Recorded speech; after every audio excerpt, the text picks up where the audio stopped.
soal UMPTKIN tahun 2019 ya teman-teman. Di sini aku bakal bahas terkait keislaman dulu. Nah, kemarin banyak request dari teman-teman yang sudah follow Instagram Ambis PTKIN untuk aku bikin soal-soal yang berbau keislaman. Oke, sekarang aku penuhi janji aku untuk bikin video terkait bahasan soal-soal keislaman. Oke, untuk video kali ini jangan lupa like video ini, komen dan juga subscribe, jangan lupa bunyikan notification-nya agar kalian tidak ketinggalan informasi seputar SPAN PTKIN, UMPTKIN, dan info tryout gratis lainnya. Nah, kalian juga bisa belajar karena link soal ini akan aku taruh di deskripsi video ini. Kalian bisa download dan kalian juga bisa langsung belajar bersama aku. Dan sebelumnya kalian harus siapkan dulu catatan kalian, pena kalian atau pensil kalian, dan catat hal-hal yang kalian anggap penting dari video yang akan aku sampaikan pada kesempatan kali ini. Oke teman-teman, untuk soal pertama yaitu biasanya keislaman itu ada soal yang berbau Al-Quran, ada soal yang berbau hadis, ada soal yang berbau SKI, ada soal yang berbau akidah akhlak, dan juga fikih ya teman-teman. Itu sih biasanya. Nah, untuk soal nomor 56 ini berkaitan dengan soal Al-Quran. Oke, kita coba baca ya teman-teman. Dalam surah Al-Hujurat, surat ke-49, ayat 14, Allah Subhanahu wa Ta'ala berfirman. Nah, sebelum kalian baca ini, kalian harus baca dulu pertanyaan dari soal tersebut. Nah, pertanyaannya di sini yaitu, ayat tersebut menjelaskan tentang iman dan Islam karena. Nah, di sini dijelaskan bahwasannya ayat ini menjelaskan tentang iman dan Islam. Mau nggak mau kalian harus bisa mengartikan ayat yang ada di soal ini. Oke, kita baca dulu ya soalnya. Sorry teman-teman, astagfirullah. Oke. Qalatil a'rabu amanna kullam tu'minu walakin qulu aslamna walamma yadkhulul imanu fi qulubikum wa in tuti'ullaha wa rasulahu la yalitskum man a'malikum syai'an innallaha ghafurur rahim. Nah, kalian harus bisa mengartikan ayat ini. Oke, kita coba ya. Qalatil a'rabu amanna. Orang-orang Arab dari suku Badui berkata, amanna, kami telah beriman. Qul lam tu'minu walakin qulu aslamna. Katakanlah kepada mereka, kamu belum beriman. Tetapi katakanlah kami tunduk kepada Islam. Walamma yadkhulul imanu fi qulubikum, karena iman belum masuk ke dalam hatimu. Wa in tuti'ullaha wa rasulahu la yatslikum man a'malikum syai'an innallaha ghafurur rahima. Dan jika kamu taat kepada Allah dan Rasul dan dia tidak akan mengurangi sedikit pun pahala amalmu. Innallaha ghafurur rahim. Sesungguhnya Allah itu Maha Pengampun lagi Maha Penyayang. Nah, di sini dijelaskan ya teman-teman bahwa surah Al-Hujurat ayat 14 ini menjelaskan bahwa orang-orang Arab Badui berkata, kami itu telah beriman. Katakanlah kepada mereka, kamu belum beriman, tetapi katakanlah kami telah tunduk dalam Islam karena iman belum masuk ke dalam hatimu. Dan jika kamu taat kepada Allah dan Rasulnya, dia tidak akan mengurangi sedikit pun pahala amalmu. Sungguh Allah Maha Mengampun, Maha Penyayang. Nah, itu ya teman-teman arti dari Quran surah Al-Hujurat ayat 14. Oke, kita kembali ke pertanyaan dari soal. Ayat tersebut menjelaskan tentang iman dan Islam karena A. Keimanan mencerminkan keislaman. B. Keimanan menjadi tolak ukur dari keislaman. C. Keimanan itu keyakinan. Keislaman itu pembuktian. D. Keimanan dan keislaman tidak bisa dipisahkan dari seseorang. Nah, yang menjadi jawaban yang paling tepat dari soal nomor 56 ini Yang A coba kita analisis satu-satu ya teman-teman. Yang A, keimanan mencerminkan keislaman. Belum tentu ya teman-teman, karena kurang tepat aja, karena keimanan itu belum tentu mencerminkan keislaman seseorang. Dia bisa yakin tapi belum tentu dia mencerminkan sifat-sifat keislaman. Jadi ini kurang tepat ya teman-teman, salah.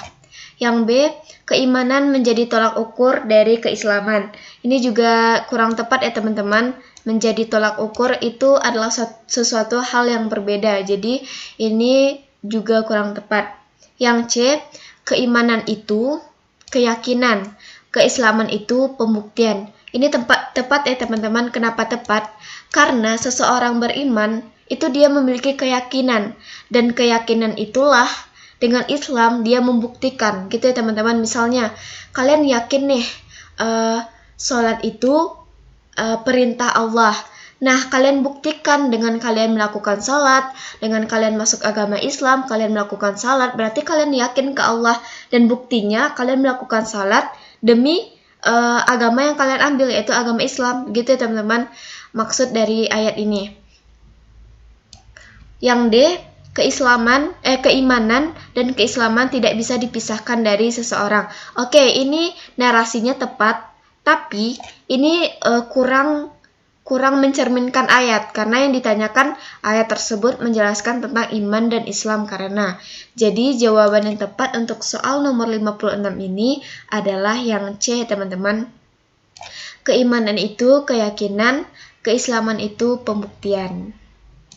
Oke, lanjut untuk soal nomor 57. Ini masih membahas tentang ayat Al-Quran teman-teman. Nah, di sini dijelaskan bahwasannya dalam surah Al-Baqarah ayat 156. Oh, ini sepertinya kesalahan ya teman-teman, karena di ayat ini 157. Kayaknya ini typo. Oke, 157 ya teman-teman. Dalam surah Al-Baqarah ayat 156 sampai 157, Allah Subhanahu wa taala berfirman. Oke, kita baca dulu ya teman-teman ayatnya. Bismillahirrahmanirrahim. Alladzina idza asabathum musibah qalu inna lillahi wa inna ilaihi raji'un. Ulaika alaihim salawatum marrabbihim wa rahmatun wa ulaika humul muhtadun. Oke. Di sini pertanyaannya, ayat tersebut menegaskan bahwa keyakinan terhadap ketetapan Allah merupakan titik-titik. A. Bukti bahwa ketetapan Allah berupa adanya musibah. B. Sunnah Allah Subhanahu wa taala baik berupa kebaikan maupun kejelekan. C. Ketetapan Allah Subhanahu wa taala sebagai penguat keimanan. D. Bukti bahwa ketetapan Allah di atas segala-galanya. Oke, kita artikan dulu ya teman-teman. Alladzina idza asabathum musibah, orang-orang yang apabila ditimpa musibah, qalu inna lillahi wa inna ilaihi raji'un. Mereka berkata, inna lillahi wa inna ilaihi raji'un. Sesungguhnya kami milik Allah dan kepadanya lah kami kembali. Kemudian ulaika alaihim salawatum rabbihim wa rahmatu wa ulaika humul muhtadin. Mereka itulah yang memperoleh ampunan dan rahmat dari Tuhannya, dan mereka itulah orang-orang yang mendapat petunjuk.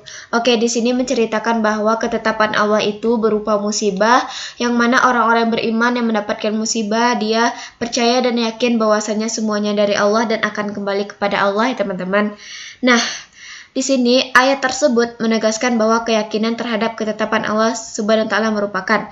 Oke, ini soalnya lumayan gampang ya teman-teman, karena optionnya sudah ada kata-kata yang menjelaskan dari ayat, yaitu kata-kata musibah. Kata-kata musibah. Berarti kita cek option A, B, C, dan juga D. Yang A, bukti bahwa ketetapan Allah Subhanahu wa taala berupa adanya musibah. Ini benar ya teman-teman, karena sudah dijelaskan di ayat dan sudah pasti. Oke, untuk memastikan jawaban yang lain, kita cek yang B. Sunnah Allah baik berupa kebaikan maupun kejelekan. Ini tidak tepat ya teman-teman, karena tidak dijelaskan di ayat. Yang C, ketetapan Allah sebagai penguat keimanan. Ini juga kurang tepat ya teman-teman, karena tidak ada kata-kata musibah. Yang D, bukti bahwa ketetapan Allah di atas segala-galanya. Ini juga kurang tepat ya teman-teman, karena tidak sesuai dengan ayat. Oke. Jawaban yang tepat untuk soal nomor 57 ini yang A. bukti bahwa ketetapan Allah Subhanahu wa taala berupa adanya musibah. Nah, misalnya kalian menemukan kosakata Al-Qur'an dan di optionnya itu ada, berarti itu ya teman-teman jawabannya gitu. Kalian jangan terlalu memikirkan option yang lain untuk menghemat waktu di ujian yang sebenarnya nanti ya teman-teman. Oke, itu salah satu tips dari aku buat kalian. Oke, lanjut untuk soal nomor 58. Ini masih membahas tentang keislaman ya teman-teman. Nah, di sini dijelaskan dalam surah Al-Anbiya ayat 21 dan 22 Allah Subhanahu wa taala berfirman. Oke, sebelum kita baca ayatnya, kita baca dulu soalnya. Ayat tersebut menjelaskan urgensi iman kepada Allah Subhanahu wa taala dengan ibadah semata-mata karena. Oke, kita baca dulu ya teman-teman. Amit takhazu alihatam minal ardi hum yunshirun. Lau kana fihima alihatun illallahu lafasadat fasubhanallahi rabbal arsy amma yasifun. Yang artinya, apakah mereka mengambil tuhan-tuhan dari bumi dan dapat menghidupkan orang-orang yang mati? Lau kana fihima alihatun illallah lafasadat. Seandainya atau sekiranya pada keduanya ini maksudnya langit dan bumi, alihatan ilallah, terdapat Tuhan-Tuhan selain Allah, la fasadat, maka binasa, maka hancurlah, maka rusaklah.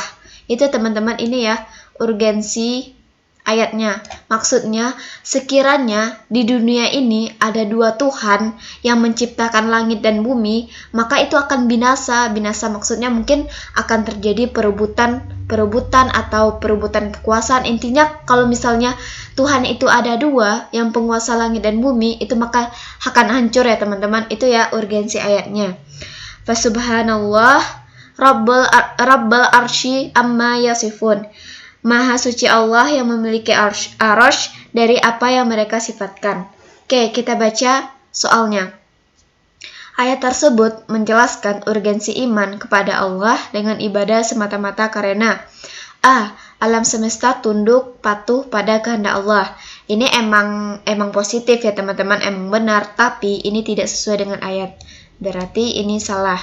Yang B, penciptaan langit dan bumi bukti keesaan Allah. Ini tepat ya teman-teman. Kenapa? Karena ayat membahas tentang penciptaan langit dan bumi itu hanya Allah sendiri yang menciptakan, tidak ada orang lain ataupun Tuhan-Tuhan yang lain. Nah, yang B ini ditandai dengan kata-kata keesaan. Esa di sini kan berarti satu ya teman-teman, hanya Allah seorang. Berarti yang jawaban yang tepat untuk soal nomor 58 ini yaitu yang B. Oke, untuk memastikan lebih lanjut kita cek opsi yang C. Berbilang-bilang itu sifat yang mustahil bagi Allah. Iya, emang berbilang-bilang itu sifat yang mustahil bagi Allah, tapi yang C ini tidak menjelaskan tentang penciptaan langit dan juga bumi ya teman-teman. Berarti ini salah. Yang D, Allah Subhanahu wa taala Maha suci dari sifat membutuhkan bantuan makhluk. Emang benar Allah itu bisa sendiri, Allah itu tidak perlu bantuan makhluk, bahkan makhluk yang membutuhkan bantuan Allah ya teman-teman. Maka ini juga kurang tepat karena urgensi ayatnya tidak sesuai dengan option yang D. Jadi jawaban yang tepat untuk soal nomor 58 ini adalah yang B.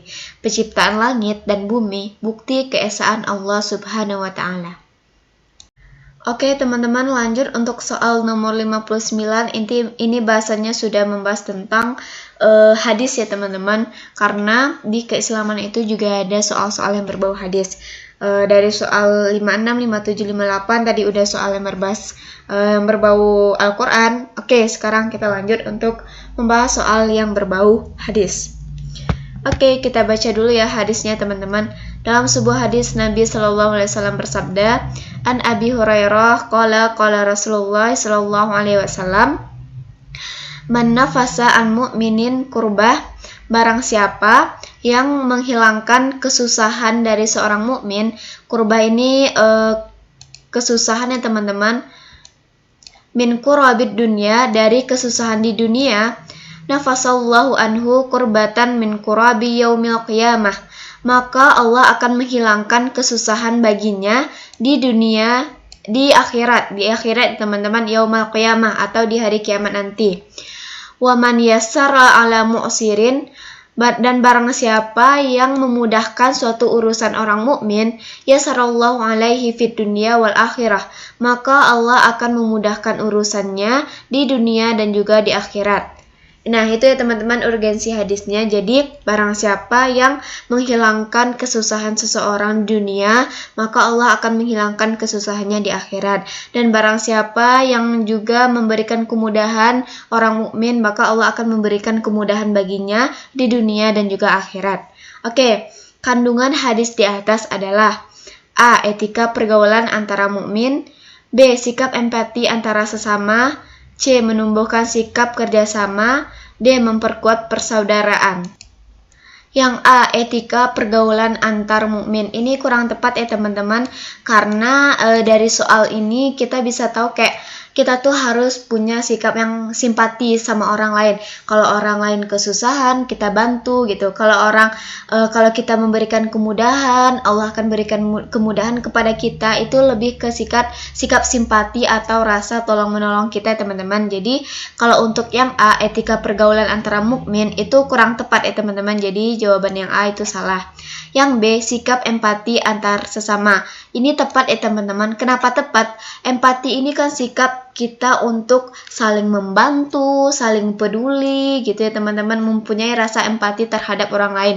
Di saat orang lain kesusahan kita bantu, di saat orang lain menerima kelapangan kita bersyukur atas kelapangan orang tersebut gitu ya teman-teman. Jadi seseorang itu harus mempunyai sikap empati antar sesama manusia. Oke, untuk yang B ini kita keep dulu ya teman-teman jawabannya, berarti yang B. Yang C, menumbuhkan sikap kerjasama. Ini kurang tepat ya teman-teman, karena di sini tidak ada urgensi sikap kerjasama. Yang D, memperkuat persaudaraan. Ini tepat, tapi yang lebih tepat yaitu B, sikap empati antar sesama. Oke, ini salah, ini salah. Jadi jawaban yang tepat untuk soal nomor 59 ini adalah B, sikap empati antar sesama. Oke, teman-teman lanjut. Oke, lanjut untuk soal nomor 60, ini masih membahas tentang hadis. Kita baca dulu ya teman-teman hadisnya. Dalam sebuah hadis Nabi SAW bersabda, "Bihasbim ro'i minar syarri ayyah qira akhahul muslim." Cukuplah bagi seorang muslim itu dikatakan buruk, ayyah qira akhahul muslim, jika dia menghina saudaranya semuslim. Yahkira ini menghina ya teman-teman. Kulul muslim alal muslim haramun. Setiap muslim atas muslim lainnya haram. Damuhu darahnya, wa maluhu hartanya, wa irduhu dan kehormatannya. Nah, kenapa haram antara seorang muslim atas muslim lainnya? Yang pertama karena darahnya. Maksudnya di sini kita haram untuk membunuh saudara semuslim. Wa maluhu, kita haram untuk mencuri, merampok, mengambil harta sesama muslim. Wa irduhu, kita haram untuk merendahkan kehormatan sesama muslim, menjelek-jelekkan seorang muslim. Intinya dalam artian menurunkan harkat dan martabat seorang muslim. Nah, untuk jawabannya kita cek option dari soal nomor 60. Oke. Pertanyaannya, pembelajaran yang terkandung dalam hadis di atas adalah A. Penghormatan terhadap harga diri kemanusiaan. Ini tepat ya teman-teman. Oke, kita checklist dulu. Yang B. Harga diri manusia mesti dijaga dan dipelihara. Ini juga tepat, kita checklist dulu. Yang C. Kejahatan bersumber dari saling menghina. Ini tidak tepat ya teman-teman, karena yang ditanya adalah pembelajaran yang sesuai dengan hadis yang di atas. Oke, ini salah. Yang D, penghinaan dapat memicu muncul konflik. Ini memang benar, penghinaan dapat memicu muncul konflik, tapi ini nggak sesuai dengan hadis yang kita bahas di atas. Nah, kita analisis satu-satu yang A dan B, karena dua option ini bisa jadi jawabannya. Penghormatan terhadap harga diri kemanusiaan, ini benar. Yang B, harga diri manusia mesti dijaga dan dipelihara. Ini lebih ditekankan ya teman-teman, dijaga dan juga dipelihara. Karena ini lebih kompleks dari jawaban soal nomor A, berarti jawaban yang tepat untuk soal nomor 60 ini adalah yang B teman-teman. Harga diri manusia itu dijaga dan dipelihara gitu ya teman-teman. Kalau yang A, penghormatan terhadap harga diri manusia, ya hanya penghormatan saja gitu, tidak mesti dijaga dan juga tidak mesti dipelihara gitu ya teman-teman. Jadi untuk soal nomor 60 ini jawaban yang tepat adalah yang B. Harga diri manusia mesti dijaga dan dipelihara. Oke, lanjut teman-teman untuk soal nomor 61. Ini nggak ada ayat Al-Quran lagi dan juga nggak ada hadis ya teman-teman. Tapi aku saranin kalian kalau soal-soal seperti ini kalian harus memahami dulu apa sih yang dibicarakan dalam soal gitu. Intinya soal itu membicarakan tentang apa gitu ya teman-teman, supaya kalian nanti untuk memilih opsi A, B, C atau D kalian nggak salah gitu ya teman-teman. Oke, kita baca dulu soalnya. Dalam konteks bermasyarakat, tentu akan timbul beraneka perbedaan dan keragaman yang jika tidak disikapi dengan bijak dapat menimbulkan inharmoni. Bagaimana sikap Anda? Inharmoni di sini maksudnya nggak harmonis ya teman-teman. Dalam artian nggak rukun, nggak harmoni, nggak tenang gitu ya teman-teman. Jadi akan menimbulkan yang namanya perdebatan atau lain-lainnya. Itu ya teman-teman. Nah, ya di sini maksud soal misalnya di dalam masyarakat itu kita harus mempunyai sikap atau sikap yang bagaimana kalau terjadi perbedaan pendapat atau keberagaman antara kita dengan orang lain.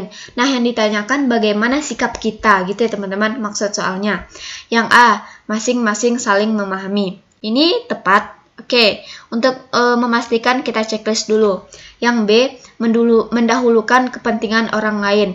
Ini kurang tepat ya teman-teman. Kenapa? Karena kita sebagai manusia juga harus mementingkan kepentingan kita juga gitu ya teman-teman. Bukan hanya kepentingan orang lain. Dalam artian kita juga boleh berpendapat gitu ya teman-teman. Bukan hanya orang lain yang boleh berpendapat. Oke, yang B ini salah ya teman-teman, kurang tepat.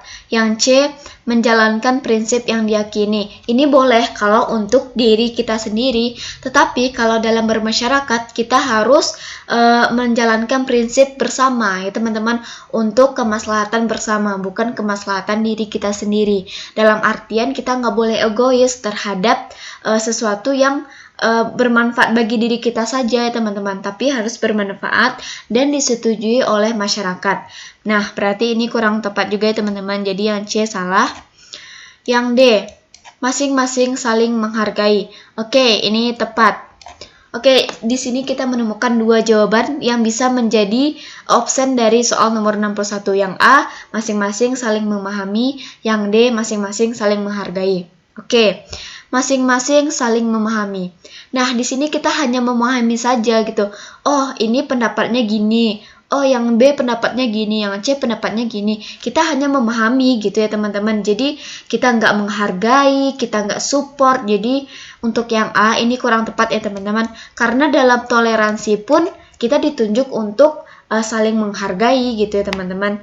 Nah, yang D masing-masing saling menghargai. Ini jawaban yang tepat ya teman-teman, yang D. Kenapa aku katakan yang D, masing-masing saling menghargai?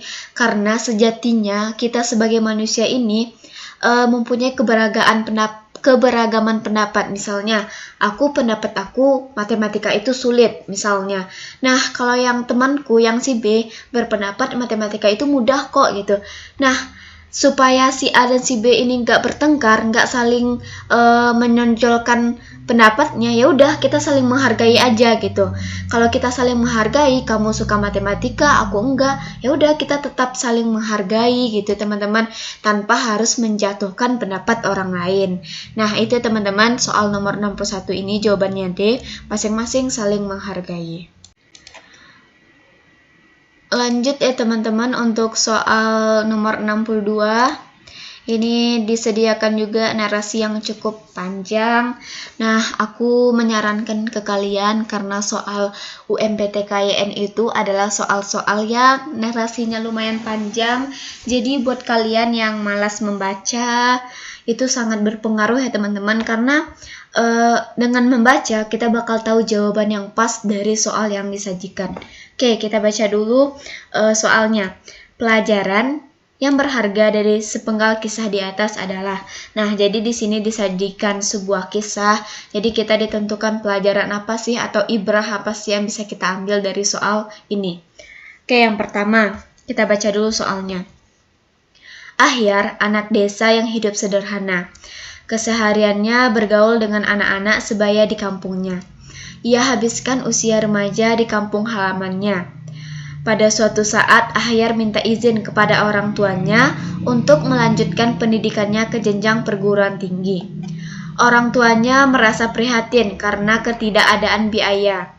Ahyar dengan semangat yang tinggi bertekad merantau ke Jakarta. Di sanalah Ahyar berjuang dengan sepenuh hati sampai akhirnya meraih gelar doktor. Pelajaran berharga dari sepenggal kisah di atas adalah, oke, dari yang kita baca bahwasanya si Ahyar ini adalah seorang anak desa yang terlahir sederhana, yang mana orang tuanya itu dalam artian tidak bisa untuk mewujudkan mimpi anaknya, yaitu untuk kuliah di perguruan tinggi. Tapi karena semangat juang dari Ahyar, karena usaha keras dari Ahyar, dia merantau ke Jakarta, mungkin saja dia di Jakarta bekerja atau bagaimana, dan akhirnya dari perjuangan dia, dari usaha dia mendapatkan gelar doktor. Nah, itu ya teman-teman maksud dari soal ini. Oke, yang A. Segala sesuatu mengandung hikmah dan pembelajaran. Ini tepat, emang sih segala sesuatu itu mengandung hikmah dan pelajaran. Tapi dari soal ini kita belum mendapatkan poin yang tepat dari yang A ini ya teman-teman. Oke, berarti ini kurang tepat, yang A salah. Yang B, hikmah kemiskinan mendorong semangat untuk menjadi sukses. Nah, semangat untuk menjadi sukses itu bukan hanya dimiliki oleh orang-orang yang bisa disebut miskin ya teman-teman, karena banyak orang yang kaya, yang dia tidak, orang tuanya kaya tapi dia tidak mau bergantung ke orang tuanya, dia hidup sukses dengan jalannya sendiri teman-teman, dengan semangat juangnya sendiri teman-teman. Jadi bukan hanya hikmah kemiskinan teman-teman. Jadi untuk B ini juga kurang tepat. Yang C, sukses tidak dilihat dari seberapa harta benda yang dimilikinya. Oke, ini juga tepat. Tapi ini belum menunjukkan bahwasannya Ahyar ini ada perjuangan loh, ada usaha dia loh. Dia tuh merantau ke Jakarta loh, gitu ya teman-teman. Karena di soal nomor 62 ini dia tidak menjelaskan bahwasanya harta si Ahyar ini segini, harta si Ahyar ini nggak cukup gitu ya teman-teman untuk melanjutkan dia kuliah. Jadi yang C ini masih kurang tepat. Yang D, usaha keras dapat merubah takdir hidup seseorang. Nah, ini benar ya teman-teman. Kenapa aku katakan yang D, usaha keras dapat merubah takdir hidup seseorang? Nah, di soal ini dijelaskan bahwasanya Ahyar ini dia seorang anak yang terlahir dari keluarga sederhana. Nah, tapi semangat dia yang tinggi, usaha dia yang keras, akhirnya dia memutuskan untuk pergi ke Jakarta. Nah, di sini ditandai dengan Ahyar dengan semangat yang tinggi bertekad merantau ke Jakarta. Nah, di sanalah Ahyar berjuang dengan sepenuh hati. Nah, di sini ada kata semangat yang tinggi, berjuang. Nah, itu kan merupakan bentuk usaha dari seorang Ahyar untuk mencapai gelar doktornya, teman-teman. Nah, jadi untuk soal nomor 62 ini jawaban yang tepat adalah yang D. Usaha keras dapat merubah takdir hidup seseorang. Usaha keras Ahyar ini dapat dilihat dari semangat dia yang tinggi, dia berjuang, merubah takdir hidup seseorang. Takdir dia akhirnya dia menjadi seorang dokter. Oke teman-teman, kita lanjut untuk soal nomor 63. Oke, lanjut untuk soal nomor 63. Ini masih ada narasi, sekali lagi pesan aku jangan bosan untuk membaca. Oke, kemiskinan dan kebodohan ibarat dua sisi mata uang. Kemiskinan timbul karena kebodohan, begitu juga kebodohan muncul karena faktor kemiskinan. Dalam konteks bermasyarakat, sikap dan langkah yang paling tepat dalam menyikapi kebodohan karena kemiskinan adalah A. Memetakan dahulu potensi yang dimiliki masyarakat. B. Mengurai kemiskinan dengan memberikan pelatihan skill. Yang C. Membangkitkan semangat masyarakat untuk belajar. Yang D. Meningkatkan partisipasi masyarakat dalam segala bidang. Oke, kita pahami dulu soalnya. Kemiskinan dan kebodohan ibarat dua sisi mata uang. Kemiskinan timbul karena kebodohan, begitu juga kebodohan muncul karena faktor kemiskinan. Dalam konteks bermasyarakat, sikap dan langkah yang paling tepat dalam menyikapi kebodohan karena kemiskinan adalah yang A. Masyarakat memetakan dahulu potensi yang dimiliki masyarakat. Memetakan dulu potensi yang dimiliki masyarakat. Ini kurang tepat ya teman-teman. Yang B. Mengurai kemiskinan dengan memberikan pelatihan skill. Nah, di sini jawabannya tepat ya teman-teman. Kenapa?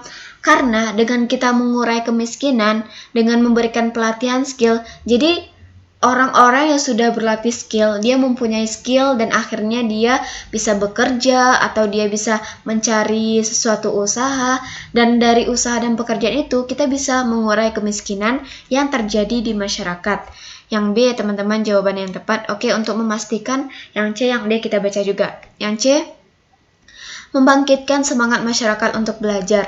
Nah, kalau kita hanya membangkitkan semangat masyarakat, tetapi kita tidak memberikan wadahnya, itu percuma teman-teman. Karena semangat itu hanya dari ucapan kita, bukan dari perbuatan kita. Kalau misalnya memberikan semangat dan memberikan pelatihan, itu bisa tepat ya teman-teman. Karena semangat dan wadahnya pelatihan itu adalah dua hal yang sangat berguna untuk keterampilan masyarakat. Nah, di sini kurang tepat ya teman-teman, hanya membangkitkan saja, tidak ada wadah untuk skill dari masyarakat. Oke, ini berarti salah. Yang D, meningkatkan partisipasi masyarakat dalam segala bidang. Ini juga kurang tepat ya teman-teman, karena tidak bisa menguraikan yang namanya kemiskinan. Jadi yang D salah. Oke, untuk soal nomor 63 ini jawabannya yang B, mengurai kemiskinan dengan memberikan pelatihan skill. Jadi bukan hanya semangat ya teman-teman, bukan hanya dia meningkatkan partisipasi masyarakat saja, bukan saja memetakan potensi yang dimiliki masyarakat. Kalau memetakan ya hanya memetakan, dia tidak memberikan wadah untuk masyarakatnya teman-teman. Oke, lanjut teman-teman untuk soal nomor 64. Ini masih narasi ya teman-teman. Anda bertetangga dengan orang Bali yang sedang melaksanakan ritual nyepi. Di saat Anda hendak menyalakan lampu, Anda sadar hal itu dapat mengganggu kekhidmatan mereka menjalankan ritual tersebut. Sikap Anda tersebut menunjukkan A. Sikap menghargai antar pemeluk agama lain. Ini tepat ya teman-teman, karena di narasi ini dia menghargai orang-orang Bali yang sedang melaksanakan ritual nyepi. Ini bisa menjadi opsi. Yang B, sikap toleransi yang didasari atas pemahaman yang baik. Nah, ini juga tepat ya teman-teman. Kenapa aku katakan tepat? Pemahaman yang baik. Nah, di sini dia menyadari, oh iya ya, di samping atau tetanggaku lagi merayakan yang namanya ritual nyepi. Nah, di saat dia hendak menyalakan lampu, dia sadar, berarti dia memahami kalau dia menyalakan lampu itu akan mengganggu ritual nyepi dari tetangganya. Kenapa aku katakan B ini benar? Karena itu ya teman-teman alasannya. Jadi ini bisa dijadikan opsi. Yang C, sikap tidak mengganggu kenyamanan warga yang lain. Ini kurang tepat ya teman-teman, jelas salah. Yang D, sikap kesahajaan dalam bertingkah laku sesama warga. Nah, ini sesama warganya kurang spesifik ya teman-teman, karena di sini mereka dua agama yang berbeda ya teman-teman. Jadi ini kurang tepat. Oke, kita pilih antara A dan B, mana jawaban yang paling tepat. Yang A, sikap menghargai antar pemeluk agama lain. Ini hal yang lumrah ya teman-teman, hal yang dasar sekali ya teman-teman. Karena di sini ya dia menghargai antar pemeluk agama lain, tapi dia nggak memahami ya teman-teman. Coba kita bandingkan dengan opsi yang B, sikap toleransi yang didasari atas pemahaman yang baik. Kenapa pemahaman yang baik itu tadi yang aku ceritakan, dia tuh memahami kalau dia menghidupkan lampu, kalau dia menyalakan lampu, itu bakal mengganggu kekhidmatan orang-orang Bali, tetangga dia yang Bali yang sedang merayakan Nyepi. Nah, dari sini kita bisa memahami bahwasannya jawaban yang tepat itu yang B. Sikap toleransi yang didasari atas pemahaman yang baik. Toleransi, dia sudah bersikap toleransi, dia saling menghargai. Nah, setelah dia menghargai, dia juga memahami cara bertoleransi yang baik itu bagaimana ya teman-teman. Jadi jawaban yang tepat untuk soal nomor 64 yaitu yang B, yang sikap toleransi yang didasarkan atas pemahaman yang baik. Yang B ya teman-teman.